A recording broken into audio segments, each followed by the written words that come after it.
But the Damascus document, you see, they've dated that on paleography and other kinds of dating, but it's got the same materials in it as the Peshers, as the Pesherim. So if you can put the Pesherim in the 1st century, and I've tried to show you that one passage about worshiping their weapons and sacrificing to their standards of war, and farming their taxes out and conquering one nation after another, that's almost impossible to think that that could relate to anything but Imperial Rome, because the emperor's bust was on the standards. And after, you'll read in Josephus, you did go through to any extent into the Roman period, that after every battle, the soldiers adore their standards.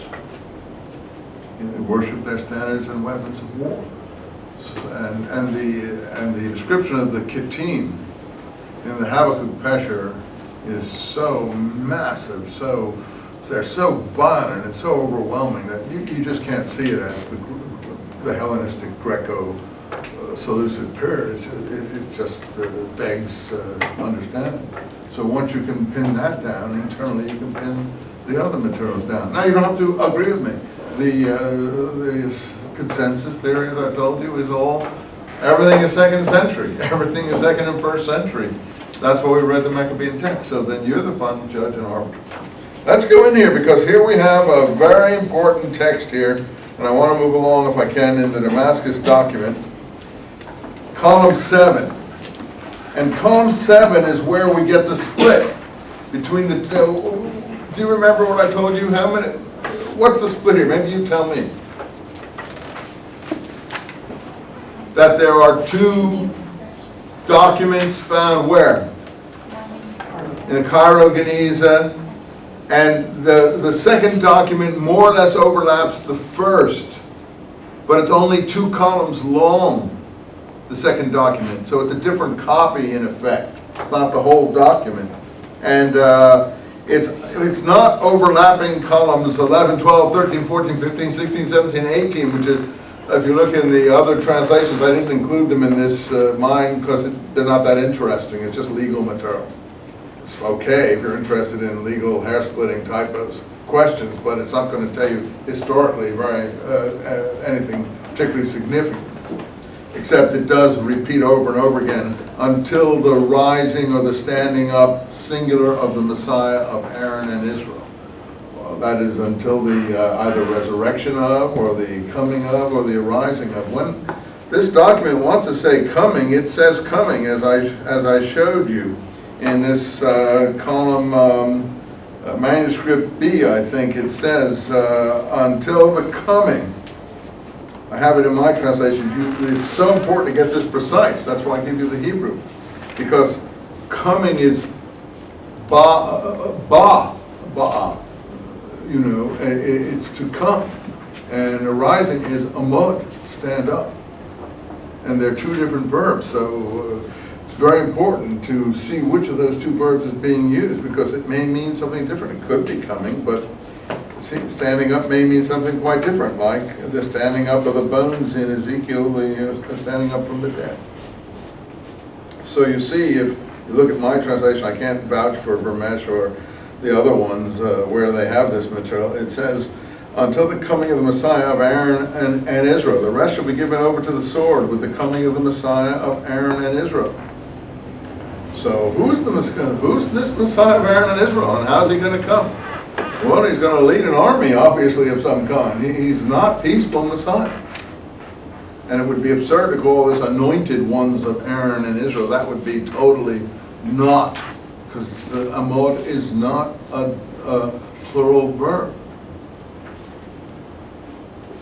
As it was in the era of the first visitation. So we have all this visitation. We have visitation in the New Testament, if you're familiar at all with anything about the beginning of the Gospels.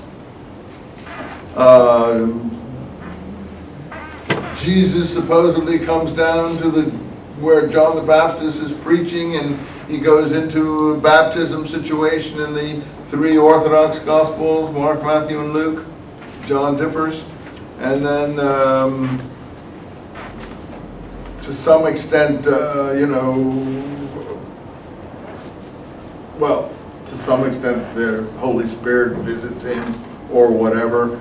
Or in the theology, Mary is visited by some sort of thing that makes her not need a man to be conceive a child, and so on. So we have a visitation in the New Testament, but it's really different. Here the visitation is destruction. Or God visits them to bless them in some way, but here it's to destroy, and it's going to be by the hand of the Messiah of Aaron and Israel. And put a mark on the foreheads of those who weep and cry, from Ezekiel. If you read Ezekiel, if you ever have, Ezekiel is talking about the destruction of the first temple, and he's talking about who's going to survive the Babylonian destruction of the temple. And it's supposed to be a sort of supernatural angel type person who's going to go through the city and put a mark on the forehead of those who are singled out to live, not to be destroyed. Now, these people take Ezekiel very seriously. Well, in the manuscript A, that's manuscript B, where it begins, what we call column 19, but it really slices in here to column 7 of manuscript A, which is much longer and more complete, also from the Cairo Geniza. And they said, why don't we have the K4 materials? Because the K4 materials are just a bunch of scraps in a big pile. And in order to sort them out and make it any kind of sense out of it, you have to look at the Cairo Geniza material. You couldn't tell which came first, which came second, and which came third. It's just a bunch of little fragments.